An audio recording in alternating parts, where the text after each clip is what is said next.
Hello friends, स्वागत है मेरे इस यूट्यूब चैनल पे। तो आज मैं मोस्ट इम्पॉर्टेंट क्वेश्चन लेके आई हूँ हिस्ट्री का, जो कि 45 क्वेश्चन है और अधिकतर यही क्वेश्चन बार बार रिपीट किया जाता है। अगर आप इस वीडियो को एक बार देख लेते हैं तो किसी भी प्रकार का रटने की कोई ज़रूरत नहीं है। मैं आपको शुरू से लेकर के लास्ट तक एक एक क्वेश्चन इतना आसानी से बतलाऊँगी और साथ में मैं उससे रिलेटेड और भी क्वेश्चन बतलाऊँगी, ठीक है। अगर मेरा वीडियो अगर अच्छा लगता है तो सब्सक्राइब लाइक ज़रूर कीजिएगा।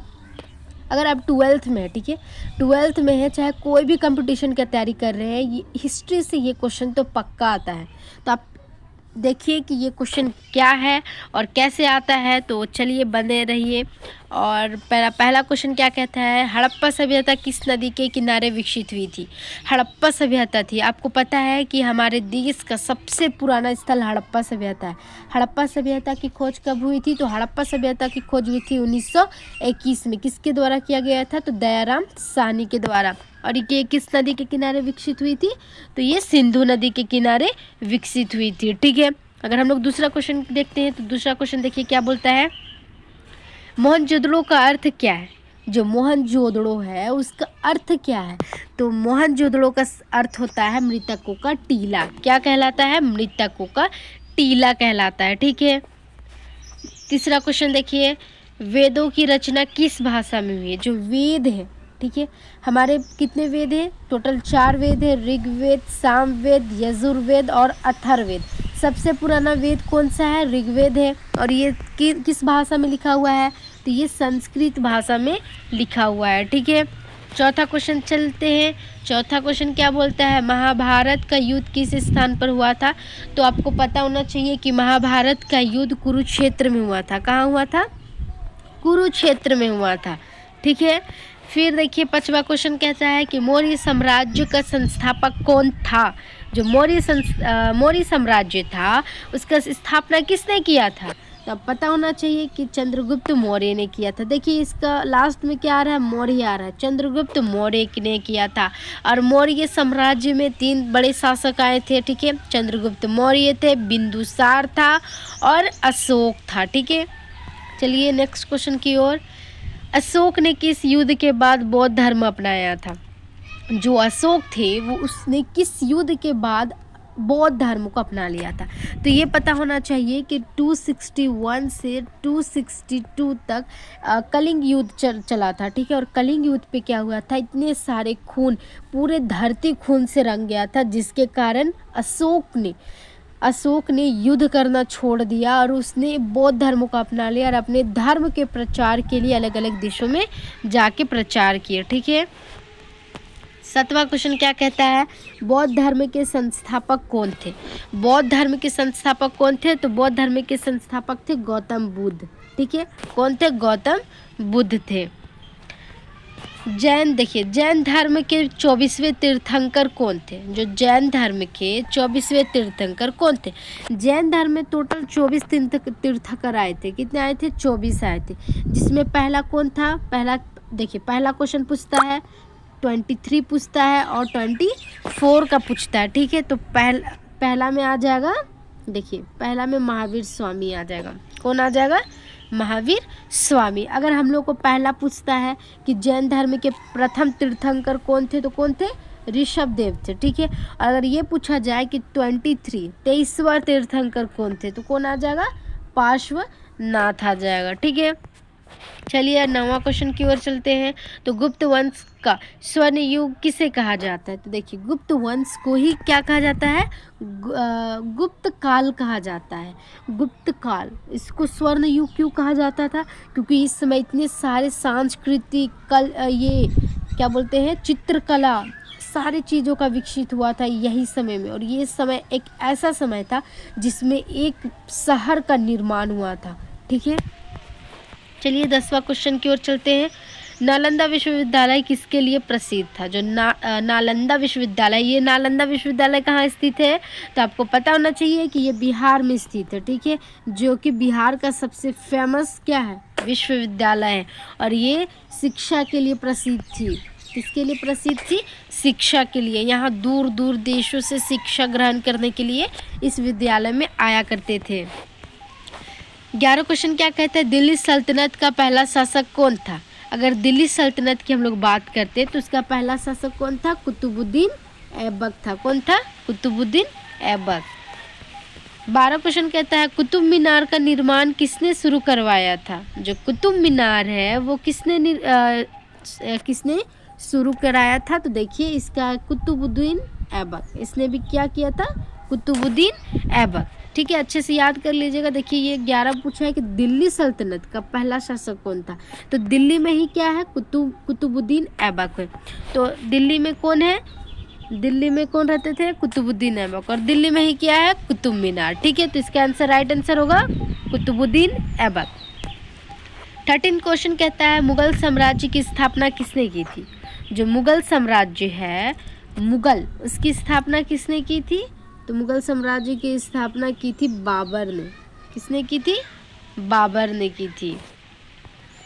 नेक्स्ट क्वेश्चन की ओर चलते हैं। पानीपत का प्रथम युद्ध कब हुआ था? तो पानीपत का प्रथम युद्ध, देखिए पानीपत का 3 युद्ध पूछा जाता है। ठीक है, पानीपत का प्रथम युद्ध कब हुआ, पानीपत का द्वितीय युद्ध कब हुआ और पानीपत का तीसरा युद्ध कब हुआ? तो अगर हम लोग को पहला पूछा है कि पानीपत का प्रथम युद्ध कब हुआ था, तो पानीपत का प्रथम युद्ध हुआ था 1526 में। अगर दूसरा पूछा जाएगा तो क्या होगा? 1556 में। और तीसरा पूछा जाएगा तो क्या होगा? 1761 में। ठीक है, चलिए नेक्स्ट क्वेश्चन की ओर। अकबर के दरबार में 9 रत्नों में कौन शामिल थे? अगर हम लोग अकबर की दरबार में कितने, अगर ये पूछा जाता है कि कितने 9 रत्न थे, तो टोटल 9 रत्न थे। देखिए यहाँ से ही पता चल रहा है 9 कितने थे? 9 रत्न थे। इसमें से कौन कौन हो रहेगा? देखिए पहला है तानसेन, दूसरा है बीरबल, तीसरा है अबुल फजल। तो इनमें से सभी थे। ठीक है, चलिए नेक्स्ट क्वेश्चन की ओर। आईने अकबरी किसने लिखी थी? जो आईने अकबरी थी उसको किसने लिखी थी? तो अबुल फजल ने। अबुल फजल, देखिए अ से आईने अकबरी, अ से अबुल फजल, अबुल फजल करके आप याद रख सकते हैं। ठीक है, ताजमहल किसने बनवाया? ये तो बहुत ही आसान क्वेश्चन है।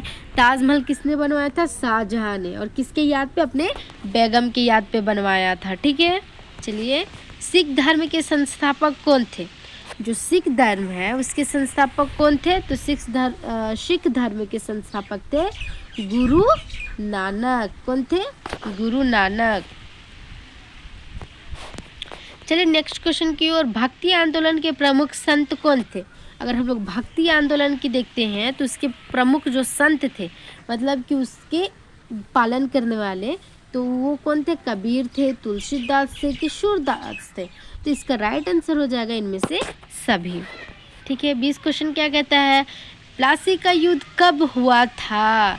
तो प्लासी का युद्ध कब हुआ था? तो पता होना चाहिए कि प्लासी का युद्ध हुआ था 1757 में। अगर ये पूछा जाएगा कि बक्सर का युद्ध कब हुआ था, ठीक है, बक्सर का युद्ध अगर पूछा जाएगा तो 1764 में हुआ था। ठीक है, चलिए नेक्स्ट क्वेश्चन की ओर चलते हैं। देखिए ये क्वेश्चन भी आ गया। बक्सर का युद्ध कब हुआ? तो मैंने अभी बताया कि 1764 में बक्सर का युद्ध हुआ था। स्थायी बंदोबस्त किसने लागू किया था? तो आपको पता होना चाहिए कि स्थायी बंदोबस्त कौन सा चैप्टर से है? क्लास 12 का हिस्ट्री चैप्टर से है। तो ये किसने किया था? लॉर्ड कॉर्नवालिस ने स्थायी बंदोबस्त को लागू किया था। 23 क्वेश्चन के तहत 1857 के विद्रोह की शुरुआत कहाँ से हुई थी? देखिए सबसे पहला युद्ध अगर हम लोग देखा जाए तो 1857 का ही युद्ध था, क्योंकि इस समय एक ऐसा युद्ध हुआ था जिसमें सभी लोग, गरीब से लेकर अमीर, ठीक है, सारे लोग, हिंदू मुस्लिम सभी लोग मिलके इस युद्ध को परिणाम दिए थे। तो ये इसका आंसर क्या हो जाएगा? मेरठ हो जाएगा। क्या हो जाएगा? मेरठ हो जाएगा। ठीक है, नेक्स्ट क्वेश्चन की ओर जाते हैं। तो नेक्स्ट क्वेश्चन हम लोग का कहता है 1857 के विद्रोह में झांसी का नेतृत्व किसने किया था? अगर हम लोग को ये पूछा जाएगा कि झांसी से किसने नेतृत्व किया था, तो रानी लक्ष्मीबाई ने किया था। क्योंकि ये एक ऐसी महिला थी जिसने अपने हक के लिए, अपने साम्राज्य के लिए लड़ी थी। ठीक है, नेक्स्ट क्वेश्चन देखिए, भारतीय राष्ट्रीय कांग्रेस की स्थापना कब हुई थी? अगर भारतीय राष्ट्रीय कांग्रेस की स्थापना पूछेगा तो 1885 में हुआ था। ठीक है, तो अगर इसका डेट पूछा जाएगा तो 28 दिसंबर होगा। क्या होगा? 28 दिसंबर 1885। ठीक है, चलिए, कांग्रेस की स्थापना किसने की थी? अगर हम लोग को कांग्रेस की स्थापना पूछेगा, देखिए जो भी क्वेश्चन मैं बतला रही हूँ मोस्ट इम्पोर्टेंट, अगर आप किसी भी चैप्टर, अगर किसी भी कंपटीशन एग्जाम या फिर क्लास 12 का अगर आप देखते हैं जैक बोर्ड का क्वेश्चन, तो यहाँ से आपको देखने को मिलेगा। ठीक है, तो आप लास्ट तक बने रहो और देखो कि कैसे क्वेश्चन आता है और आप इंजॉय लो। ठीक है, ज़्यादा रटने की ज़रूरत नहीं है, इसे समझो। तो इसका राइट आंसर क्या हो जाएगा? एओ ह्यूम। एओ ह्यूम मोस्ट इम्पोर्टेंट है, ये पूछा जाता है बार बार कि कांग्रेस की स्थापना किसने की थी, और कांग्रेस की स्थापना कब हुई थी? 1885 में। ठीक है, और एओ ह्यूम ने की थी। बंगाल विभाजन कब हुआ था? देखिए बंगाल विभाजन आपका कंपटीशन एग्जाम से बार बार पूछा जाता है कि बंगाल का विभाजन कब हुआ था, तो बंगाल का विभाजन हुआ था 1905 में। ठीक है, चलिए नेक्स्ट क्वेश्चन की ओर चलते हैं। मुस्लिम लीग की स्थापना कब हुई थी? अगर मुस्लिम लीग की स्थापना पूछ रहा है तो जैसे बंगाल का विभाजन हुआ वैसे मुस्लिम लीग की स्थापना हो गई 1 साल के बाद। बंगाल विभाजन पूछेगा तो 1905, और अगर मुस्लिम लीग की स्थापना पूछेगा तो 1906। ठीक है, चलिए नेक्स्ट क्वेश्चन। जालियांवाला बाग हत्याकांड कब हुआ था? जालियांवाला बाग हत्याकांड कब हुआ था? तो 13 अप्रैल कब हुआ था? 13 अप्रैल 1919। ठीक है, तो 1919। चलिए, असहयोग आंदोलन किसने शुरू किया? असहयोग, असहयोग का मतलब क्या होता है? सरकार का साथ नहीं देना किसी भी प्रकार का, चाहे सही सरकारी हो चाहे शिक्षक, कोई भी व्यक्ति कांग्रेस के खिलाफ हो गए थे, और कांग्रेस को उसके जितने भी सरकारी जैसे कि कोई भी ऑफ़र कर रहा है उसको क्या करना? रिजेक्ट कर देना कि नहीं, हम तुम्हारा साथ नहीं देंगे और तुम्हारे कार्य पे भागीदारी नहीं करेंगे। ठीक है, तो इसका राइट आंसर क्या हो जाएगा कि असहयोग आंदोलन किसने शुरू किया था? तो महात्मा गांधी ने किया था। अगर ये पूछा जाएगा कि असहयोग आंदोलन कब हुआ था, तो 1 अगस्त 1920। ठीक है, देखिए साइमन कमीशन भारत कब आया? साइमन कमीशन ये भी पूछा जाता है, ये क्लास 12 में बार बार पूछा जाता है कि साइमन कमीशन भारत कब आया था। तो साइमन कमीशन भारत आया था 1928 में। ठीक है, कब आया था? 1928 में। और जब साइमन कमीशन आया था तो इस पे एक भी भारतीय नहीं थे, सारे के सारे अंग्रेज़ थे, इसीलिए ने भारतीयों ने इसका विरोध किया और उसने एक नारा लगाया कि साइमन कमीशन वापस जाओ, साइमन कमीशन गो बैक। ठीक है, चलिए नेक्स्ट क्वेश्चन की ओर। दांडी यात्रा किस वर्ष हुई थी? दांडी यात्रा पूछेगा या फिर नमक सत्याग्रह पूछेगा, ठीक है, या फिर सविनय अवज्ञा आंदोलन पूछेगा। कंफ्यूज आपको नहीं होना है, तीनों का तीनों एक ही है। ठीक है, तो अगर ये पूछा जाएगा तो इसका राइट आंसर क्या होगा? 12 मार्च 1930। ठीक है, 12 मार्च 1930 को क्या हुआ था? दांडी यात्रा शुरू हुआ था। सविनय अवज्ञा आंदोलन भी हम उसको कह सकते हैं। देखिए, करो या मरो का नारा किसने दिया था? ये क्वेश्चन भी मोस्ट इम्पोर्टेंट है कि करो या मरो का नारा किसने दिया था। तो इसका राइट आंसर हो जाएगा करो या मरो का नारा दिया था महात्मा गांधी ने। और ये पूछा जाता है कि करो या मरो का नारा किस आंदोलन में दिया गया था, मतलब महात्मा गांधी के 3 बड़े आंदोलन थे। कौन कौन थे? असहयोग आंदोलन, सविनय अवज्ञा आंदोलन और भारत छोड़ो आंदोलन। ठीक है, तो इसने कौन सा आंदोलन पे दिया था करो या मरो? भारत छोड़ो आंदोलन पे दिया था। ठीक है, भारत छोड़ो आंदोलन पे दिए थे। चलो, भारत छोड़ो आंदोलन कब शुरू हुआ था? देखो, भारत छोड़ो आंदोलन हुआ था 1942 में। ठीक है, महात्मा गांधी के द्वारा। आज़ाद हिंद फौज के संस्थापक कौन थे? आज़ाद हिंद मतलब कि इस पे एक संस्थापक कौन थे? फौज की स्थापना की गई थी, तो उसमें होगा सुभाष चंद्र बोस। ठीक है, भारत को स्वतंत्रता कब मिली? अगर हम लोग को भारत को स्वतंत्रता कब मिली? 15 अगस्त 1947 को। ठीक है, अगर पूछा जाए कि भारत को स्वतंत्रता कब मिली, आज़ादी कब मिली, तो 15 अगस्त 1947 से हो जाएगा। और 9 अगस्त 1942, 2 अक्टूबर, नहीं, ये सब ऐसा कोई डेट नहीं है जिससे मैं आपको रिलेट करके बतला सकूं। भारत का विभाजन किस वर्ष हुआ था? अगर भारत का विभाजन पूछा जाए तो कब हुआ था भारत का विभाजन? 1947 में भारत का विभाजन हुआ था। भारतीय संविधान कब लागू हुआ था? देखिए बार बार क्वेश्चन पूछा जाता है कि भारतीय संविधान कब लागू हुआ था, तो भारतीय संविधान 26 जनवरी 1950 को लागू हुआ था। ठीक है, कब? 26 जनवरी 1950। अगर ये क्वेश्चन पूछा जाए कि संविधान कब बनकर तैयार हुआ था, तो कब बनकर तैयार हुआ था संविधान हमारा? 26 नवंबर, ठीक है, 1949 को बनकर तैयार हो गया था। अगर ये क्वेश्चन पूछा जाएगा कि संविधान बनाने में कितना समय लगा, तो कितना समय लगा था? 2 वर्ष 11 महीने 18 दिन का समय लगा था। ठीक है, संविधान सभा के अध्यक्ष कौन थे? संविधान सभा के अध्यक्ष पूछ रहा है, तो संविधान सभा के अध्यक्ष थे डॉक्टर राजेंद्र प्रसाद। ठीक है, चलिए संविधान निर्माण समिति के अध्यक्ष कौन थे? तो निर्माण समिति मतलब कि संविधान का निर्माण किसने किया था? डॉक्टर भीमराव अंबेडकर ने किया था। ठीक है, वंदे मातरम गीत किसने लिखा था? वंदे मातरम गीत किसने लिखा था? जो हमारा राष्ट्रीय गान है, राष्ट्रीय गीत किसने लिखा था? मतलब हमारा वंदे मातरम राष्ट्रीय गीत है। ठीक है, किसने लिखा था? बंकिम चंद्र चट्टोपाध्याय ने लिखा था।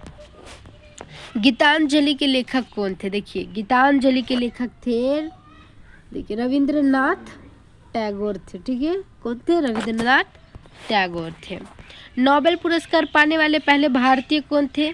तो पहले भारतीय थे रविंद्रनाथ टैगोर, इसका नाम बहुत ही फेमस आदमी है ये तो, और बार बार इससे क्वेश्चन पूछा जाता है। ठीक है, इंकलाब जिंदाबाद का नारा किसने दिया था? तो इंकलाब जिंदाबाद का नारा दिया था भगत सिंह ने। कब दिया था? भगत सिंह ने दिया था इंकलाब जिंदाबाद।